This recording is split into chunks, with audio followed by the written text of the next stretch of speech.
The scent of aging vellum and decaying leather was the only perfume Alara Vance had ever known. At 24, her world was confined to the quiet, dust-moated sanctuary of her small restoration studio, a room tucked away in the forgotten corner of a historic building. Her fingers, stained with the faint ghost of walnut ink, moved with a surgeon's precision over the fractured spine of a 17th-century manuscript. Each delicate brushstroke of adhesive, each carefully placed patch of archival paper, was a silent prayer to preservation. She mended the wounds of time for books, breathing life back into stories that had long fallen silent. It was a meticulous, patient existence, one that mirrored the careful way she guarded the untouched, unread pages of her own life. A life lived in quiet service to the ghosts of the past, both on the page and within her own family. But what happens when the fragile pages of her own life are torn apart by a debt she cannot pay?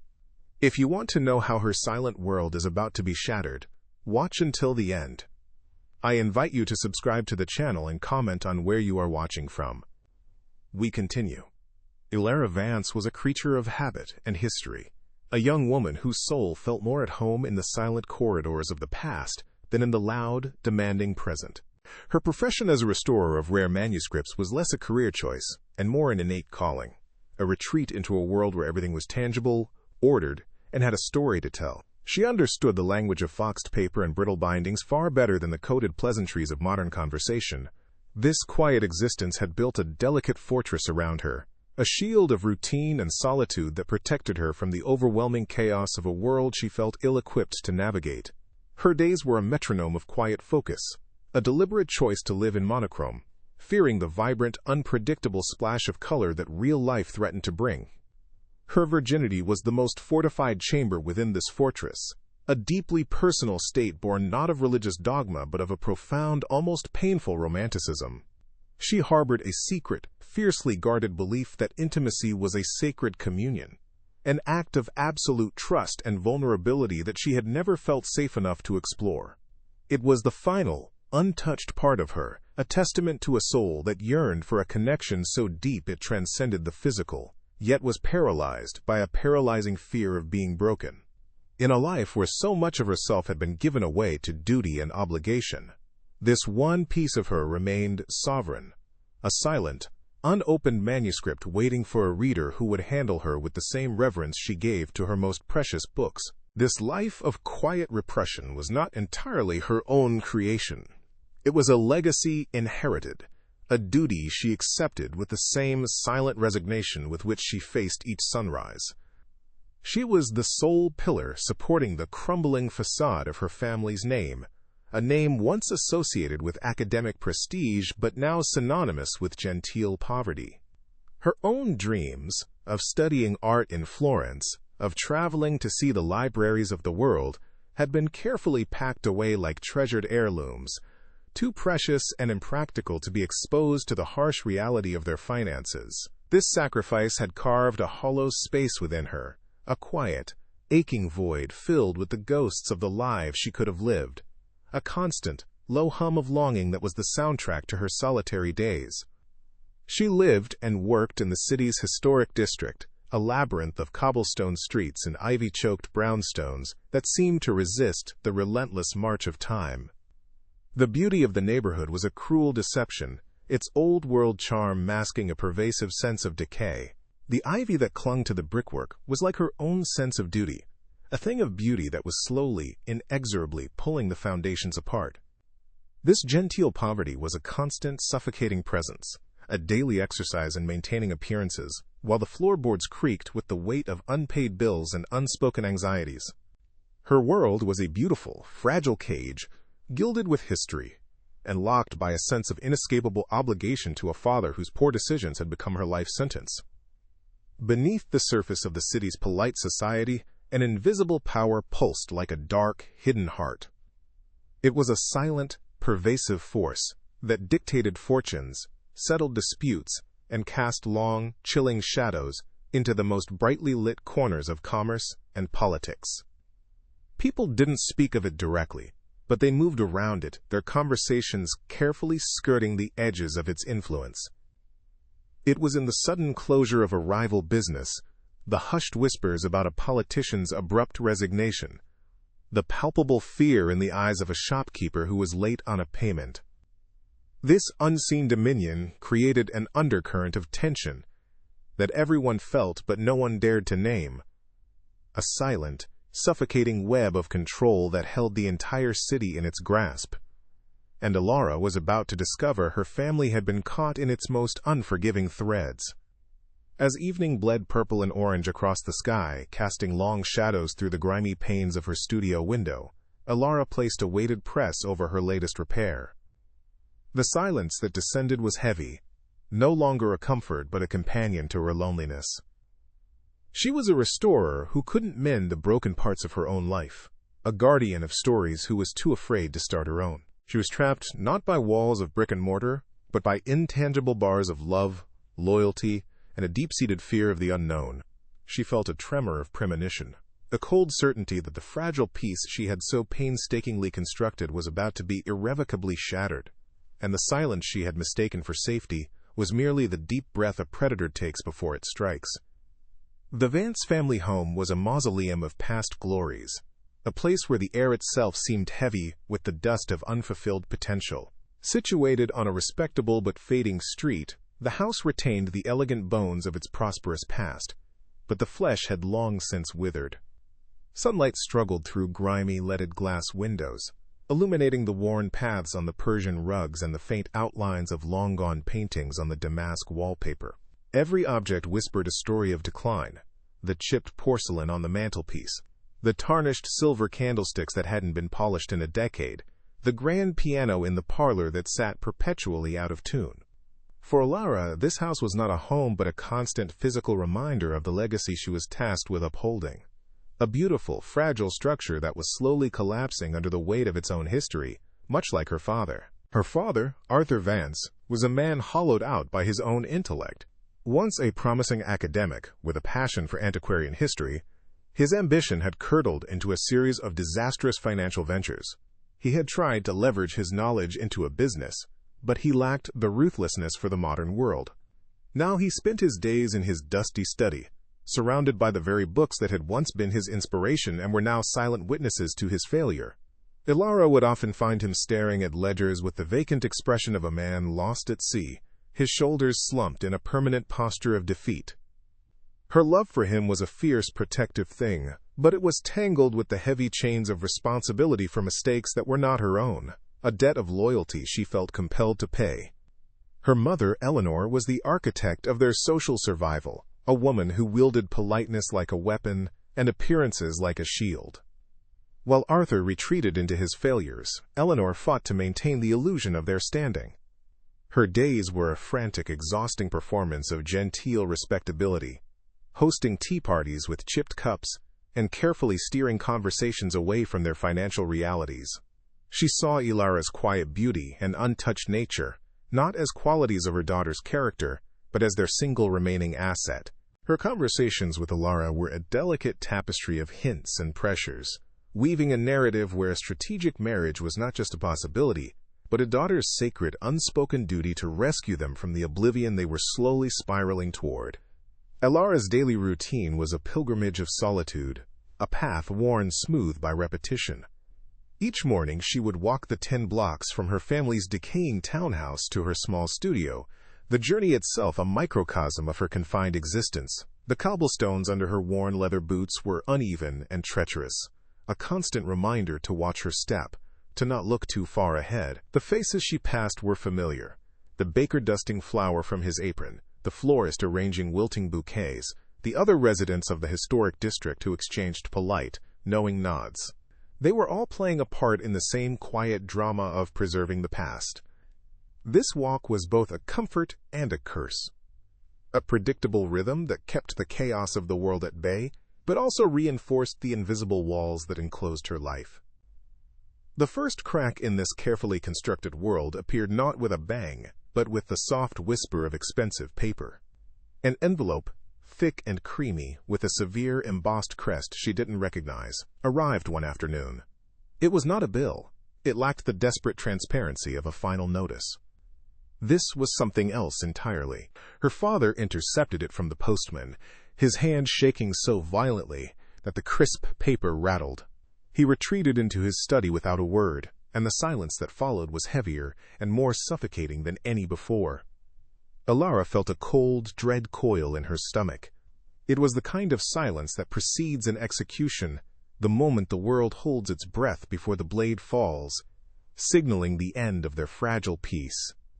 That evening, the oppressive quiet of the house was finally broken by her father's strained voice. He found her in the small conservatory, her hands still faintly smelling of archival glue. He couldn't meet her eyes, instead focusing on a dying fern in the corner as he spoke. He didn't confess everything, not yet. He spoke in vague, fragmented sentences about a miscalculation, a loan from the wrong sort of people, and a debt of honor that had become a threat. He never named the man to whom the debt was owed, but the terror in his voice gave the faceless creditor a monstrous form in Alara's imagination. The abstract anxiety she had lived with for years began to coalesce into a specific looming danger, and she felt its shadow fall directly upon her. The initial letter was followed by a quiet, relentless siege. More envelopes arrived, each one heavier and more imposing than the last. Then came the phone calls. Always late at night, the shrill ring slicing through the strained silence of the house. Arthur would snatch the receiver, his voice a choked whisper as he pleaded with the cold, disembodied voice on the other end. Alara would lie in her bed, the floorboards of her father's study creaking above her, and listen to the one-sided conversation of a man being systematically dismantled. The home that had once been her sanctuary, however confining, now felt like a trap. The walls seemed to be shrinking, the air growing thin, charged with the electricity of imminent, unavoidable ruin. It was her mother who finally gave the terror a name and a solution. She found Alara in the kitchen one night, her face a pale, taut mask of desperation, all social pretense stripped away. "Your father has ruined us, Alara," she said, her voice brittle. "The man he owes, he isn't a banker. He doesn't listen to reason." Then came the proposition, laid bare with the cold precision of a surgeon's scalpel. The man, Damien Costas, was powerful, impossibly wealthy and unmarried. He had seen a photograph of Alara. He was willing to consider the debt settled in exchange for a wife. Eleanor presented this not as a monstrous transaction, but as a noble sacrifice, framing Alara's body and future as the only currency they had left to save the family name from utter destruction. Later that night, Alara sought refuge in her studio, the one place that had always felt entirely hers. The familiar scent of old paper and leather offered no comfort. She ran her fingers over the spine of a beautifully illuminated manuscript, its gilded letters shining in the dim lamplight. She had dedicated her life to mending the stories of others, to preserving them from the ravages of time and neglect. Now her own story was being torn from her hands, its pages to be rewritten by a man she had never met, a man whose name was synonymous with fear. She looked at her own reflection in the dark glass of the window, a pale, wide-eyed ghost. She understood with a chilling, soul-deep certainty that she was no longer a person but a commodity, a rare and untouched artifact to be traded to settle a king's ransom. The finality of her situation settled upon her not with a storm of tears, but with a profound and terrifying calm. The feeling of imprisonment was no longer a vague, existential dread. It was a concrete reality with a name and a face she had yet to see. All the choices she had carefully avoided, all the experiences she had kept herself from, had led to this, a single, monumental, non-choice. Her duty, her love for her broken father, and her mother's desperate ambition had woven a perfect cage around her. She was being prepared for a life she did not want, groomed for a sacrifice she was not brave enough to make but too loyal to refuse. Her quiet, monochrome world was about to be violently flooded with the darkest shade of crimson. The summons came not as a request, but as a command. Alara was driven to the heart of the city's financial district, a sterile canyon of glass and steel that felt like a different planet from her own cobblestoned world. The building was a monument to brutalist architecture, a cold, imposing fortress that scraped the sky and seemed to absorb the light around it. She was escorted by a man in a perfectly tailored suit, whose silence was more intimidating than any spoken threat. They ascended in a glass elevator so fast it made her stomach lurch, the city shrinking below into a map of insignificant lives. The office she was led into was not an office. It was a void, a vast expanse of black marble, a single desk of polished obsidian, and a wall of glass that offered a god's-eye view of the world he commanded. She was left to wait alone. The silence in this room was nothing like the comforting quiet of her studio. It was a weaponized silence, heavy and absolute, designed to unnerve and diminish.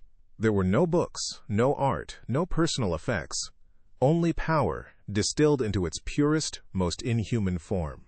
Alara stood in the center of the marble floor, feeling like a fragile, antique specimen pinned under the harsh glare of recessed lighting. She resisted the urge to shrink, to wrap her arms around herself. Instead, she focused on her own breathing, a small, organic rhythm in this sterile tomb. She was a debt to be collected, a piece of property to be appraised, and she knew the man who owned this space, who owned her father's future, would arrive to inspect his acquisition. The air crackled with an unseen energy, the predatory stillness before a storm. He did not walk into the room. He materialized in it, his presence preceding him like a drop in barometric pressure.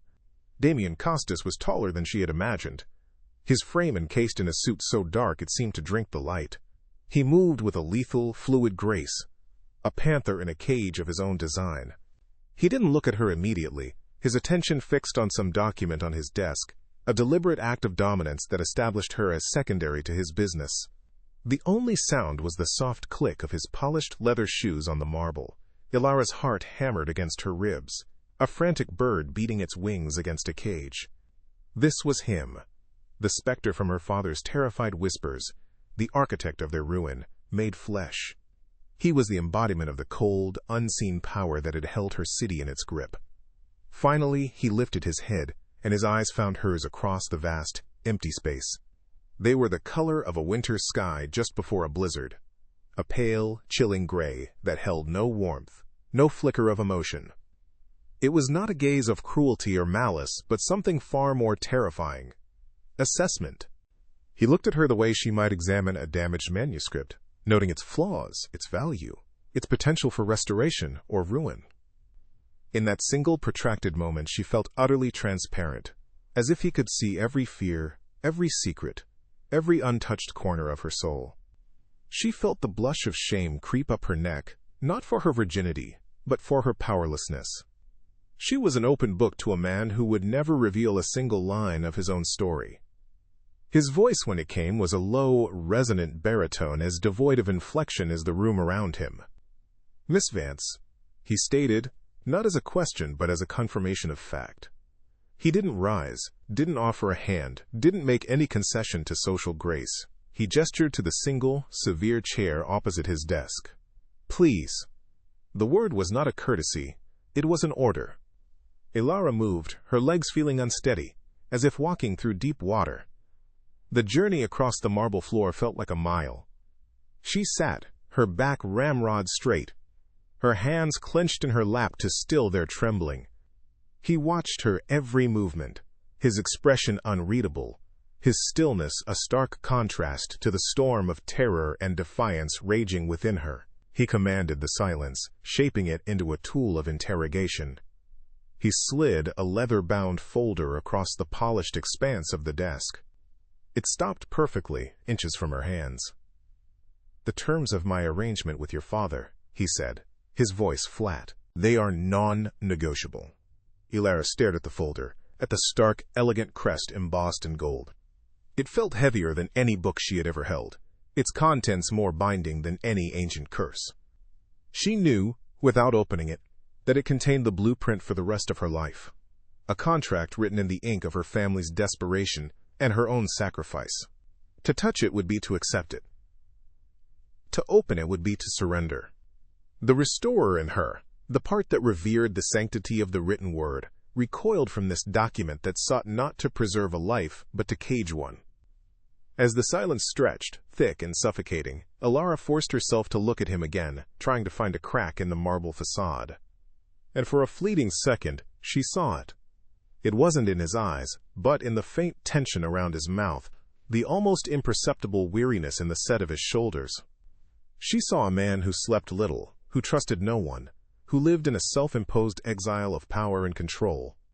There was a profound, aching loneliness in his perfection, a hollowness that the wealth and fear he commanded could never fill. It was not a humanizing thought. He was still a monster, but it was a complex one. It was the first hint that the man before her was not just an architect of ruin, but perhaps a ruin himself, meticulously restored and fortified on the outside. His gaze dropped from her face to her hands, which were still clenched tightly in her lap. A faint, dark smudge of walnut ink stained the cuticle of her thumb, a ghost of her morning's work.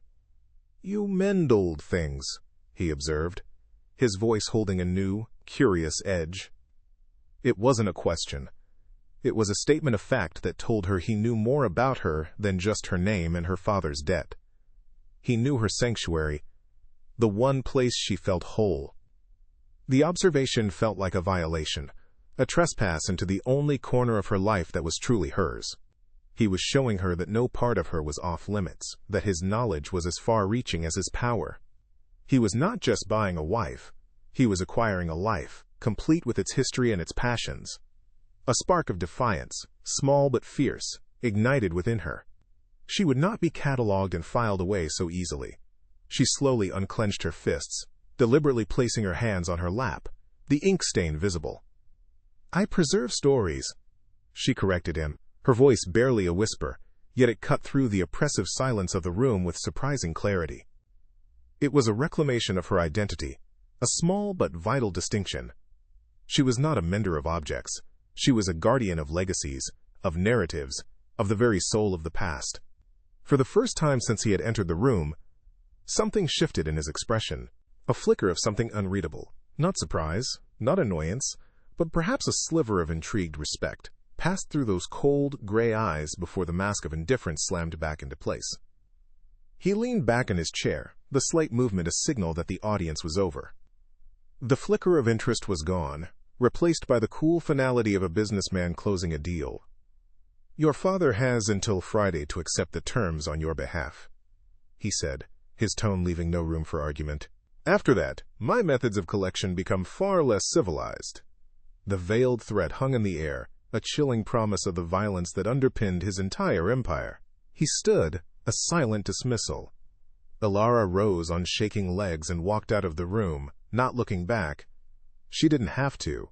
She could feel his assessing gaze on her, the weight of his ownership already settling upon her like a shroud.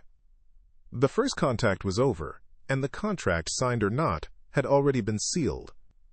The wedding was a transaction conducted in the hushed, sterile atmosphere of a city hall office, witnessed by strangers. Ilara wore a simple ivory dress her mother had insisted upon, a garment that felt more like a burial shroud than a bridal gown. Damien stood beside her, a monolith of cold composure in a perfectly tailored dark suit.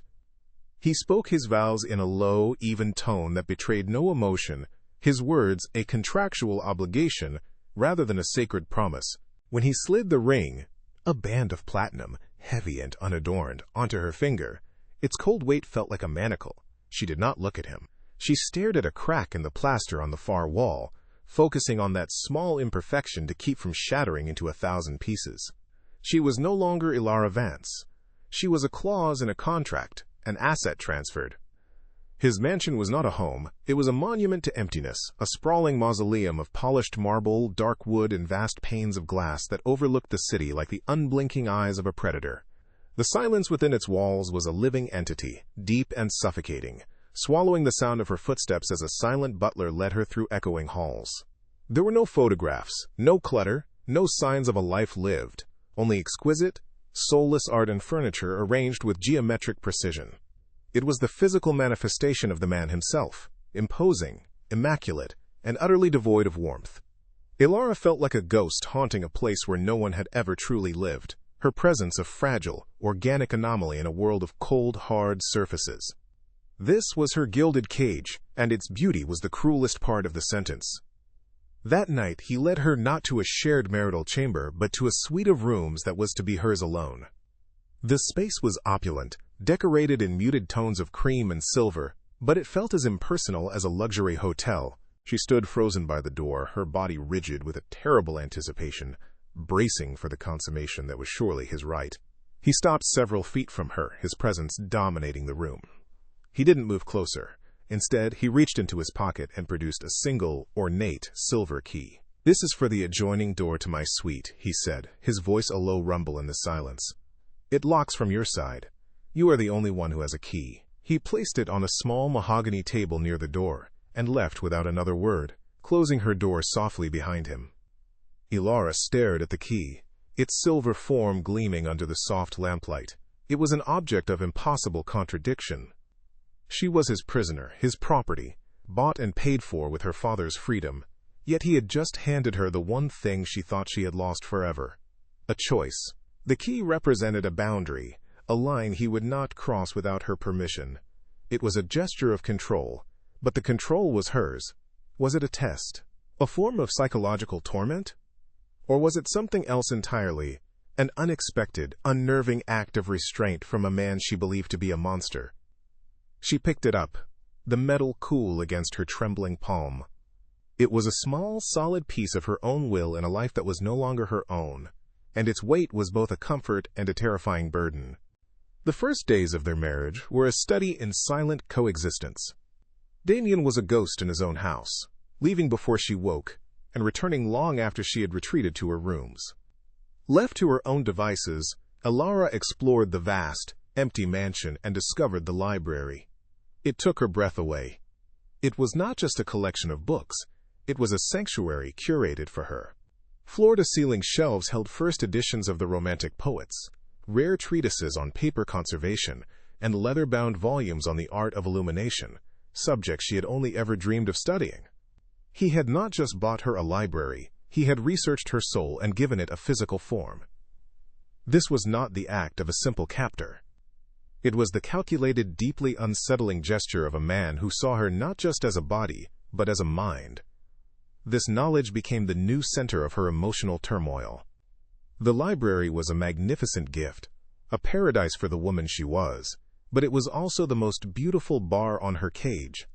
Every time she breathed in the intoxicating scent of old paper and leather, she felt a wave of gratitude so profound it was immediately followed by a sharp stab of guilt.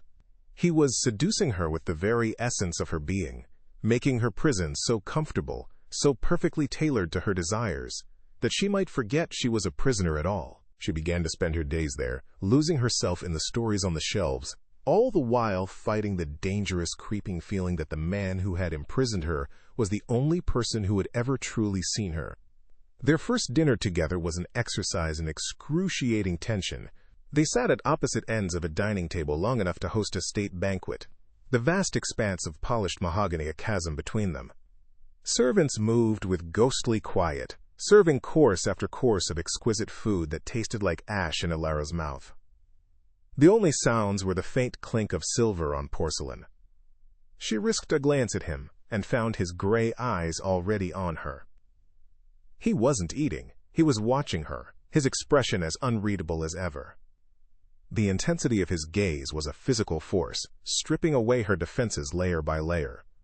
She felt a strange, forbidden heat rise in her cheeks, a blush that was equal parts fear, and a nascent, terrifying flicker of awareness. This silent observation felt more intimate than any touch. A few days later, the first accidental touch occurred. She was in the library, perched precariously on a rolling ladder, reaching for a heavy folio on the highest shelf. Her fingers had just brushed the leather spine when her foot slipped. A small gasp escaped her lips as she lost her balance. She didn't fall. Two strong hands gripped her waist, steadying her with an effortless strength. Damien. He had entered the room so silently she hadn't heard him. His proximity was a shock to her system. She could feel the heat of his body through the thin fabric of her dress, smell the faint, clean scent of expensive soap, and something uniquely him. Her heart hammered against her ribs, and for a long, breathless moment, the world seemed to stop, suspended in the space between his hands and her body. He held her for a second longer than necessary before releasing her and stepping back. The air between them crackled with an energy that had not been there before. "Be careful," he said, his voice rougher than usual, as if the contact had unsettled him as well. Elara scrambled down the ladder, her legs trembling, unable to meet his eyes. She saw him from the corner of her vision. His hands were clenched into fists at his sides, his jaw tight. For the first time she saw a crack in his impenetrable armor. He was not immune to this strange current that flowed between them. He was fighting it too. That realization was more dangerous than any threat, because it suggested a shared vulnerability, a weakness she could almost be tempted to explore. The following week, he informed her they would be attending a charity gala. "It is important for my legitimate businesses that we are seen as a unified couple," he stated, his tone leaving no room for discussion. The words unified couple were a bitter irony. She felt like a doll being dressed for a performance, adorned in a midnight blue gown and borrowed diamonds that felt cold against her skin. As they stood before a mirror in the grand foyer, he adjusted a stray strand of her hair, his fingers brushing her neck for a fleeting electric moment. His touch was feather-light, yet it sent a shiver down her spine. "You look perfect," he murmured, his voice low. It wasn't a compliment. It was an assessment.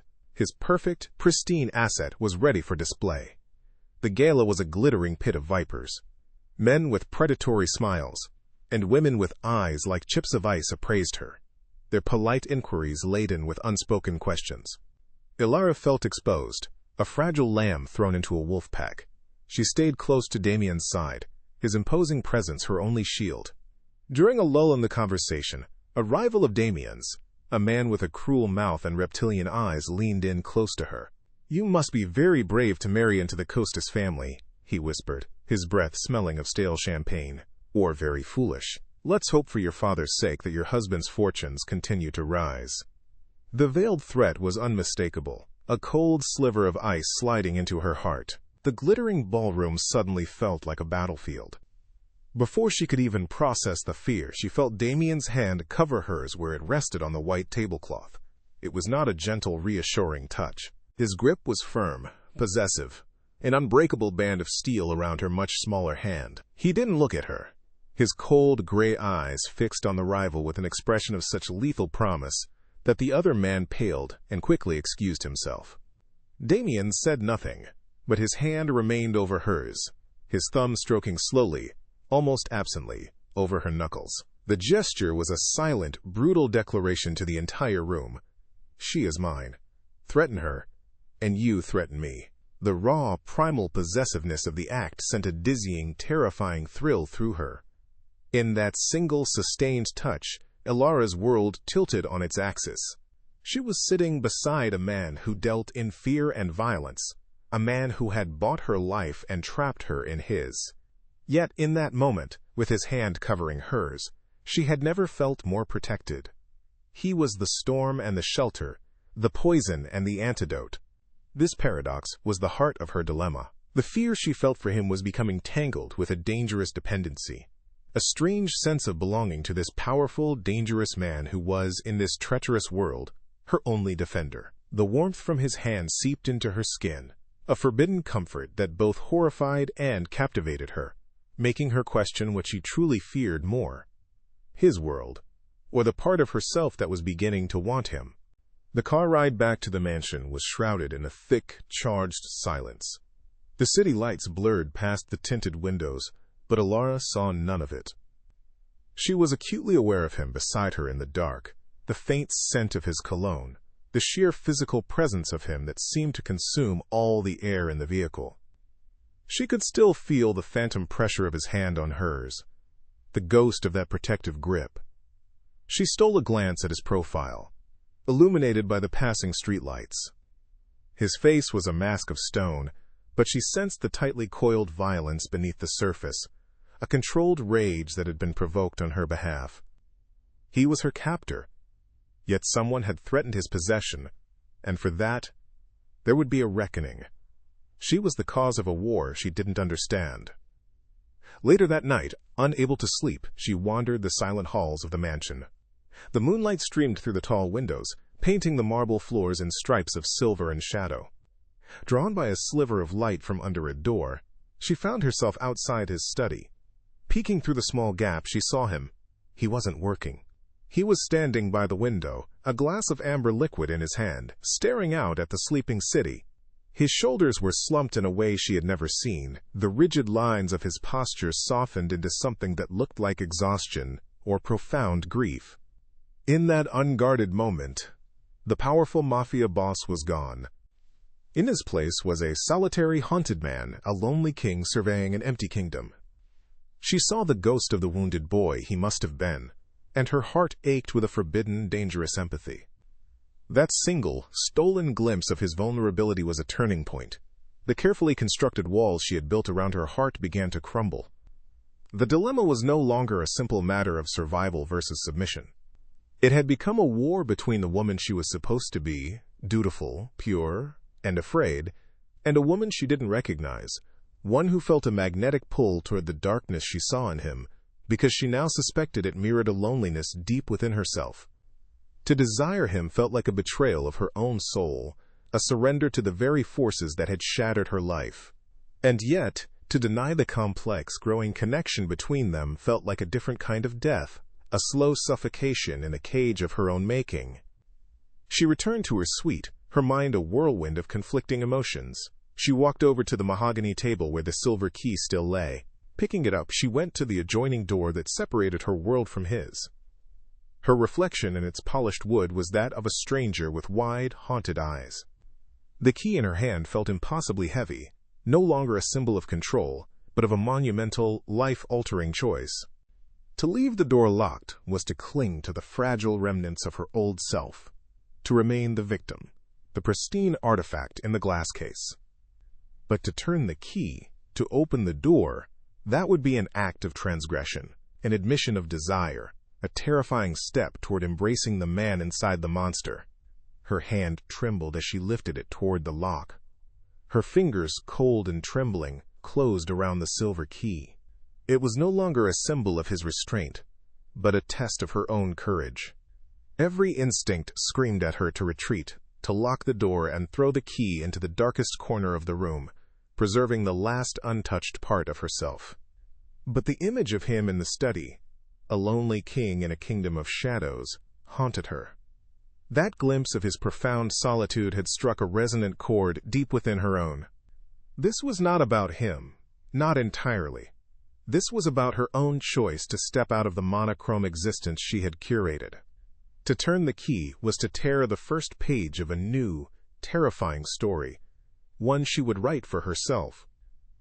Taking a deep, shuddering breath that felt like a final goodbye to the girl she had been, she inserted the key into the lock. The soft, metallic click of the tumbler turning echoed like a gunshot in the cavernous silence of the mansion.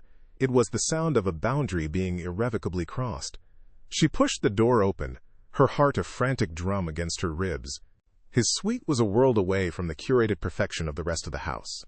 It was a space of shadows and substance, paneled in dark, unpolished mahogany.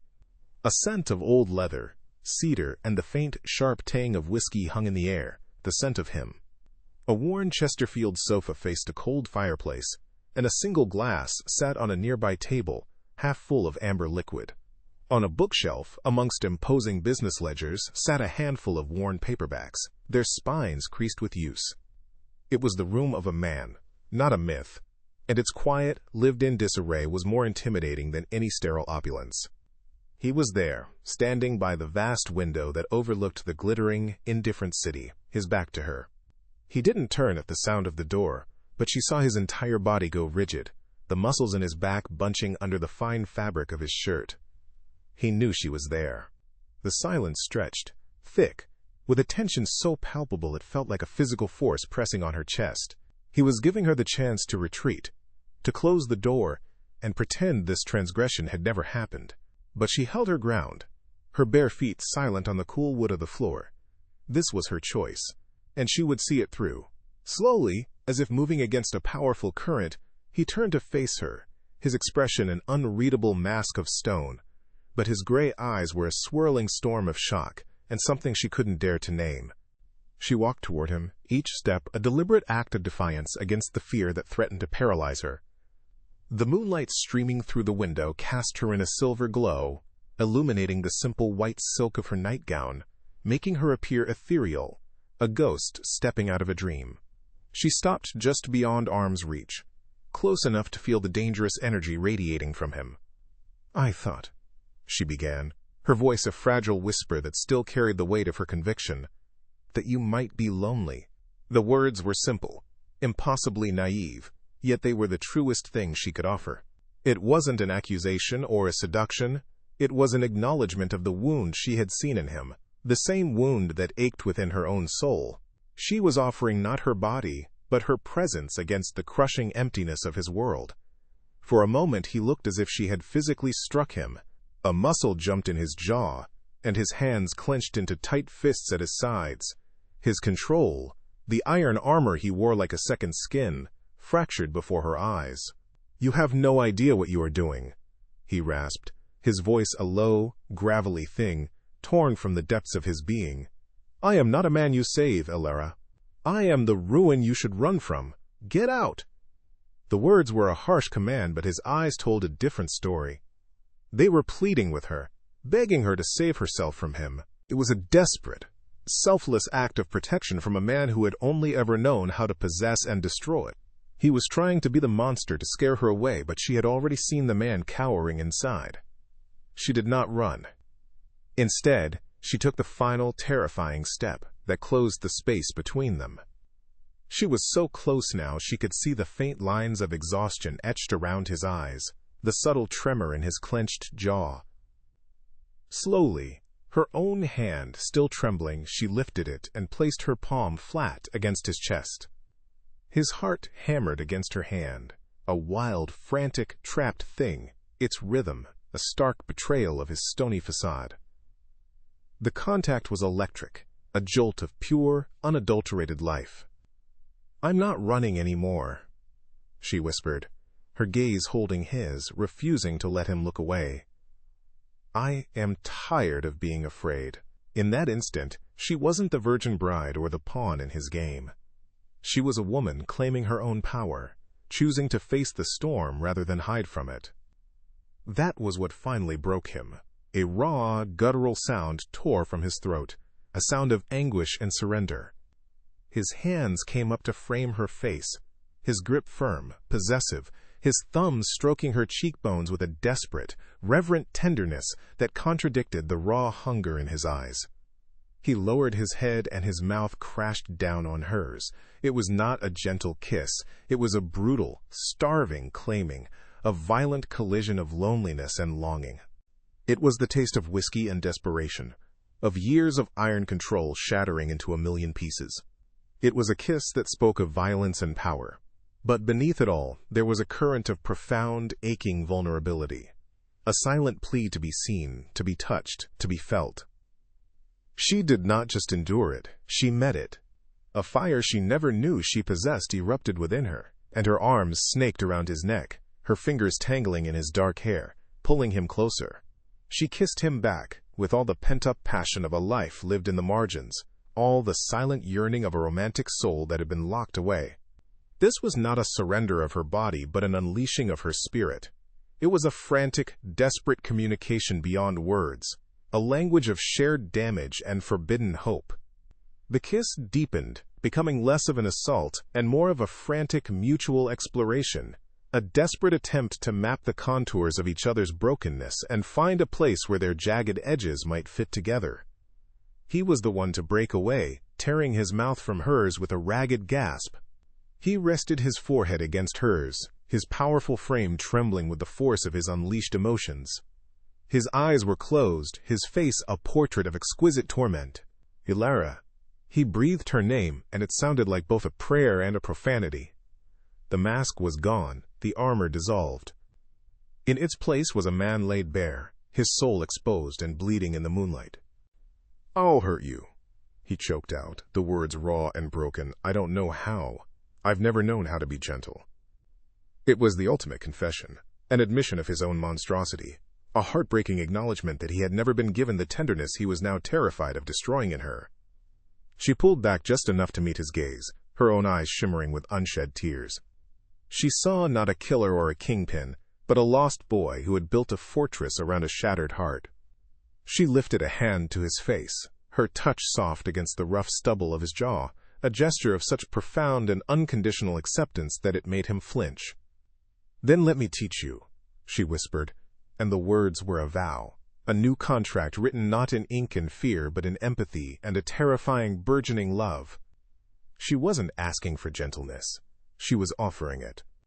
He closed his eyes, a single tear escaping to trace a path through his carefully constructed facade, and leaned into her touch, a complete and utter surrender. In that quiet, moonlit room, the restorer of broken things began her most difficult and dangerous work yet. If you were moved by this moment of connection, I invite you to subscribe, like, share, and comment on what you think will happen next, joining our community of story lovers. The dawn that followed was not one of gentle light, but of harsh, revealing clarity. Ilara awoke to a profound emptiness, a cold void in the bed beside her where the heat of his body had been. The air in his suite, once charged with the scent of whiskey and his own unique presence, now smelled only of the sterile, impersonal polish used by the cleaning staff.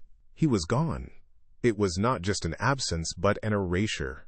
The glass he had used was gone from the table, the indent of his head was gone from the pillow. It was as if their cataclysmic collision of souls had been a fever dream, a hallucination born of moonlight and desperation.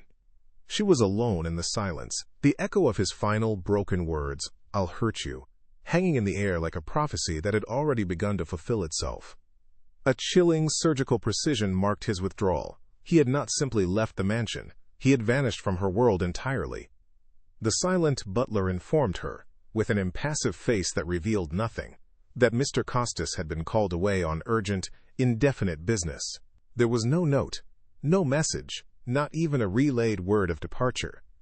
This silence was his answer. It was a wall of ice, erected where the fragile bridge of their connection had been. He was retreating back into the impenetrable fortress of the man he was before she had turned that key, burying the vulnerability she had witnessed under layers of cold duty and, she suspected, brutal business. He was a man who knew only how to sever, to cauterize a wound before it could become infected with something as dangerous and unpredictable as hope. In the first days of his absence, Ilara was consumed by a tidal wave of guilt and self-recrimination. She replayed every moment of that night, every whispered word, every desperate touch, searching for the exact instant she had made her fatal mistake. Had she pushed too hard? Had her naive offer to teach him gentleness been an arrogant presumption, an insult to a man forged in violence? The fear that she had not reached a wounded man, but had instead provoked a sleeping monster, was a cold, coiling serpent in her gut. She had trespassed into the most sacred, broken part of him, and in her clumsy attempt to mend, she feared she had only shattered him further. The weight of her transgression felt immense, a reckless act of emotional vandalism that had left them both more broken than before. The mansion itself seemed to hold its breath, reverting to the soulless mausoleum she had first entered. The staff moved around her with a renewed, deferential distance, their polite smiles never quite reaching their eyes. They knew. They must have sensed the shift, the brief, violent storm that had passed through the house, and now they were all navigating the wreckage. The silence was no longer just empty, it was accusatory.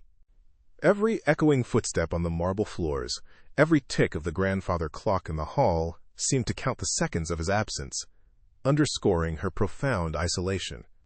The library, once her sanctuary and his most intimate gift, now felt like a gilded cage built by a ghost.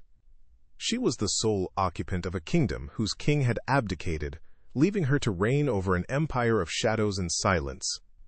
In a desperate attempt to anchor herself, she called her family home. Her mother's voice on the other end of the line was a strange mixture of strained cheerfulness and barely concealed anxiety. "Is everything all right, dear? Are you settling in well?" Eleanor asked, the unspoken question hanging between them. "Have you done your duty? Have you secured our future?" Ilara could not bring herself to speak of the truth, of the intimacy, and the immediate, devastating abandonment. She realized with a sickening lurch that she no longer belonged to that world. She had crossed a threshold and could never go back. She was no longer just Ilara Vance, the dutiful daughter. She was Mrs. Costas, a title that now felt like a brand, marking her as property of a man who had utterly discarded her. She learned of his activities only in fragments, Through the hushed, coded conversations of his security detail, they spoke of unscheduled trips, of meetings that ran through the night, of a new, ruthless efficiency in his business dealings. A rival shipping company had folded overnight. A politician had abruptly withdrawn his opposition to a Costas-backed development. He was not grieving. He was conquering. He was channeling the raw, chaotic energy that she had unleashed back into the only language he truly understood: power, control, and violence. He was burying the man she had held in the moonlight under the cold, hard earth of his empire, proving to himself and to the world that he was nothing more and nothing less than the monster everyone believed him to be. It was a brutal act of self-annihilation. After a week of suffocating silence, something within Ilara began to shift. The crushing weight of fear and guilt did not disappear, but it began to settle, to harden into something else. She found herself standing before the adjoining door, her hand resting on the cool brass of the knob. She had opened this door. She had walked through it. That act, born of a strange and desperate courage, had been entirely her own. It was not a surrender. It was a choice. For the first time in her life, she had not acted out of duty or fear, but out of a powerful, undeniable instinct. The consequences were devastating, but the agency had been hers. A small, unfamiliar ember of strength began to glow in the cold, hollow space of her chest. She had survived the storm. Now she had to learn to live in the altered landscape. Drawn by an invisible thread, she returned to the library. The scent of old paper and leather no longer felt like a taunt, but like a familiar comfort. Her eyes scanned the shelves, a kingdom of stories waiting to be preserved.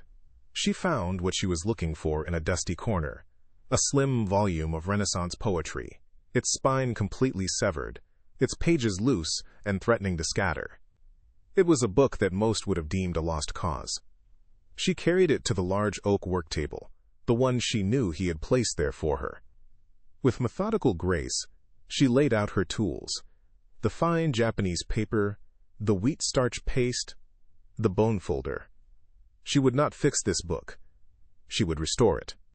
She would pour all her pain, her fear, and her burgeoning resolve into this one meticulous act of preservation. 2 weeks after he had vanished, a sterile cream-colored envelope was delivered to her by a guard. It bore the crest of his corporation, not his personal seal. Her hands trembled as she opened it, half expecting a summons, a dismissal, a final verdict. Inside was not a letter, but a bank statement. A staggering sum of money had been transferred into an account in her name. Below the transaction was a single, typed line: "Stepper, the terms of our agreement." It was not a message. It was a transaction. It was a cold, brutal reminder of what she was to him: a contract, an obligation, a business deal. He was paying her for her services, reducing their night of shattered vulnerability to a clause on a piece of paper, a debt settled. The sharp, initial sting of the insult was quickly replaced by a profound, chilling clarity. Ilara looked from the sterile bank statement to the half-restored book of poetry on her desk. He was not being cruel. He was terrified.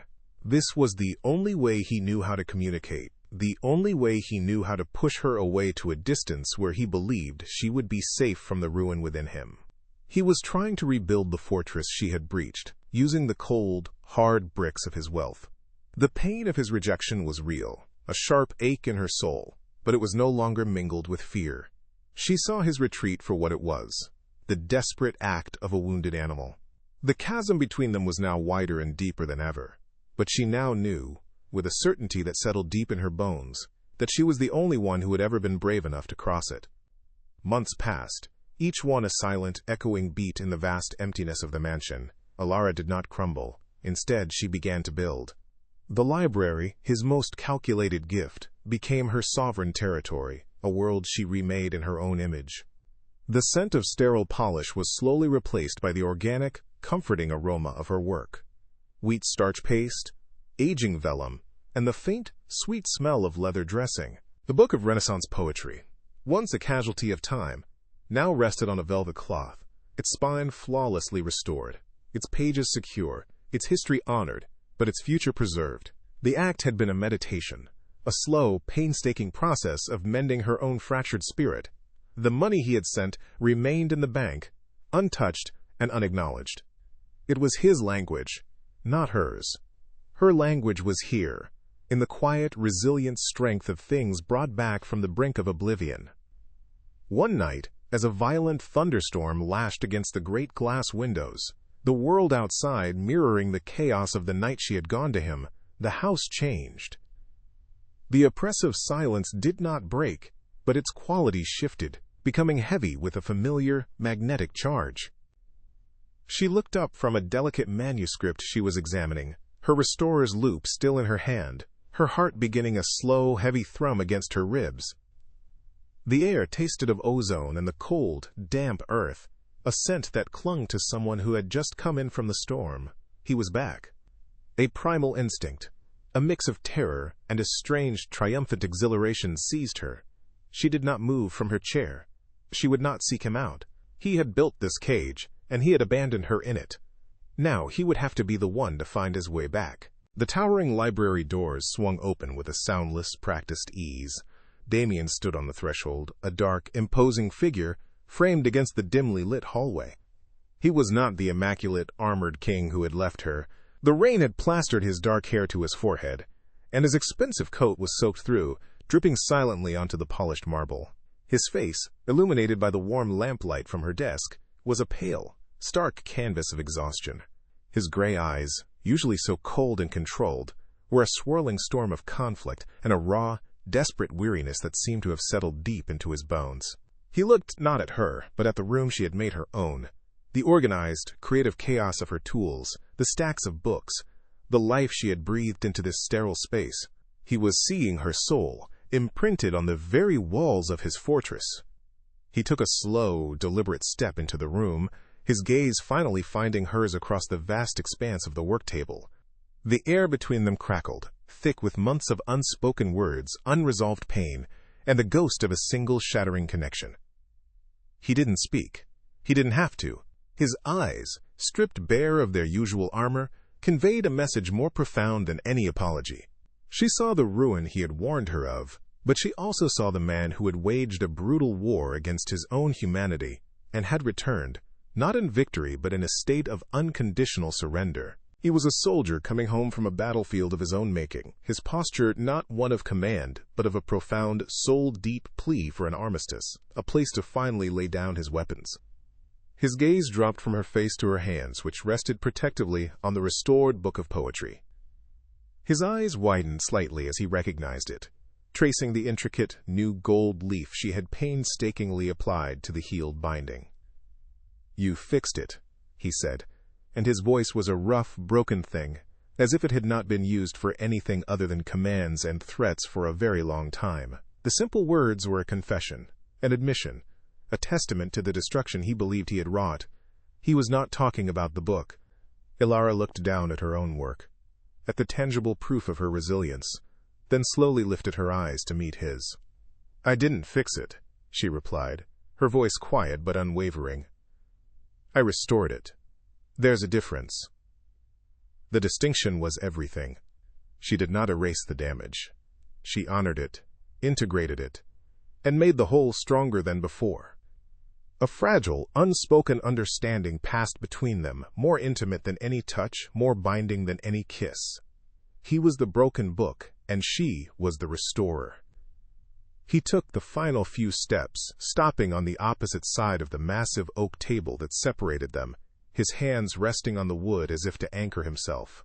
He did not ask for forgiveness or offer explanations. He simply stood there, present, vulnerable, his entire being a silent question. The choice, as it had been from the moment he gave her the key, was hers once more. The storm raged outside, but within the warm, book-scented walls of the library, a profound quiet had fallen. The contract was just the beginning. Their real story, a narrative of scars and careful mending, was only just starting to be written. If you believe in the power of restoration, for books and for souls, I invite you to subscribe, like, share, and comment on where this new chapter might lead them, joining our community where every story matters.